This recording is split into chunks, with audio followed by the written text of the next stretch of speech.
कलश, यह उन जड़ों की पराकाष्ठा है जिनके ताम्रवर्ण को चारों ओर से सोने से लिखकर ढक दिया गया है। डरो मत, आप मंदिर में सदैव अडिग रहें।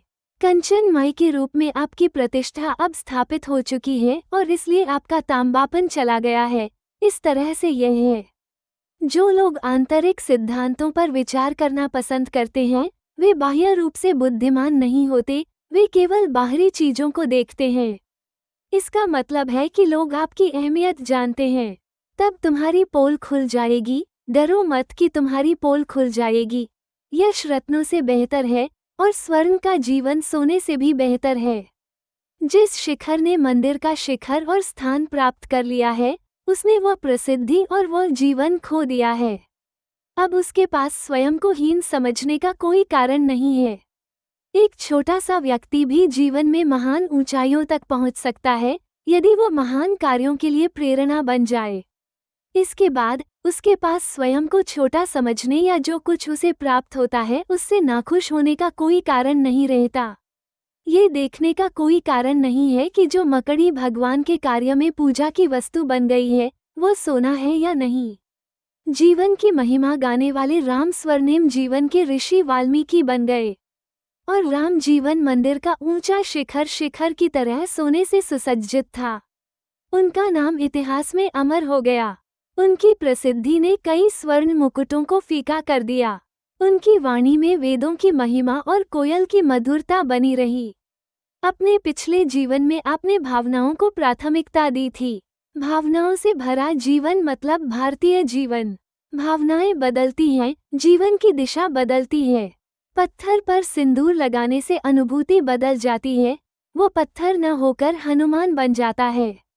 भावना का अर्थ है जीवन और भावना की शून्यता का अर्थ है मृत्यु। हमारे पूर्वज सूर्य को सिर्फ एक भारी वस्तु नहीं मानते थे, बल्कि उसे देवता मानकर पूजते थे। वे वरुण की पूजा केवल वर्षा के रूप में नहीं, बल्कि एक देवता के रूप में करते थे, और कलश वरुण पूजा का प्रतीक है। जब सभ्यता की शुरुआत हुई तो मनुष्य ने सोचा होगा कि चूंकि वर्षा होती है, इसलिए जीवन है। यदि बारिश न होती तो भोजन सूख जाता। जब वर्षा हमारी सेवा करती है, जब वो हमें जीवन देती है, तो हमें भी उसकी पूजा करनी चाहिए। लेकिन एक समस्या थी, बारिश केवल 4 महीने ही होती थी और तब भी वो हर दिन नहीं होती थी। हमारे पूर्वजों ने इसके बीच से एक सड़क बनाई थी। कुएं, झीलें और नदियां सभी को पानी वर्षा से मिलता है। इसे किसी पात्र या बर्तन में भरकर पूजन करने की शुभ भावना से ही कालांतर में तत्वों के राजा भगवान वरुण ने उस कलश की स्थापना की और संस्कृति की शानदार और भव्य रचनाओं की रचना की। उन्होंने उस कलश की पूजा की। कलश भारतीय संस्कृति का एक प्रमुख प्रतीक है। इसीलिए प्रत्येक महत्वपूर्ण शिव अवसर पर कलश की उपस्थिति में पवित्र ग्रंथों का पाठ होता है। जिस प्रकार प्रत्येक शुभ अवसर के आरंभ में विघ्नहर्ता भगवान गणेश की पूजा की जाती है, उसी प्रकार कलश की भी पूजा की जाती है। इसके विपरीत ये कलश भगवान की पूजा से भी अधिक महत्वपूर्ण है। पहले उनकी पूजा करें, पहले उन्हें प्रणाम करें और फिर विघ्नहर्ता गणपति को प्रणाम करें। कलश और उसकी पूजा के पीछे एक बहुत ही सुंदर भावना है जिसे इतनी प्राथमिकता मिली है। जैसे स्वस्तिक चिन्ह पर सूर्य प्रकट होकर अदृश्य हो जाता है, वैसे ही कलश सजाते ही ऊपर से भगवान उसके भीतर आकर विराजमान हो जाते हैं। कमल और सूर्य के बीच का संबंध वैसा ही है जैसा कलश और वरुण के बीच का संबंध है।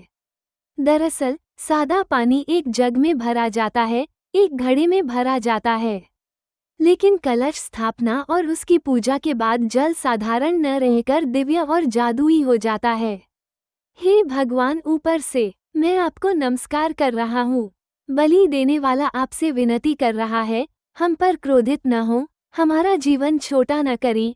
यह वैदिक दिव्य मंत्रों का जाप करके और ऊपर से भगवान का आह्वान करके किया जाता है और जल से शरीर का अभिषेक किया जाता है और प्रार्थना की जाती है, संरक्षण हेतु प्रस्तुत किए जाते हैं। कलश पूजा के दौरान प्रार्थना के छंद भी भावनात्मक होते हैं।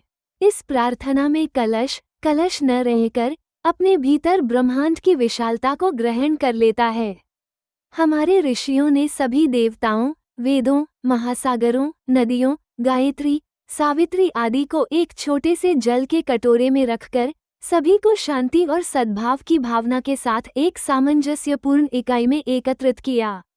सिंधु बिंदु में दिख कलश को थोड़ा और चौड़ा कर दे तो वो कुंभ राशि का हो जाएगा। नए घर में प्रवेश करने से पहले कुंभ रखने की प्रथा भी प्रसिद्ध है।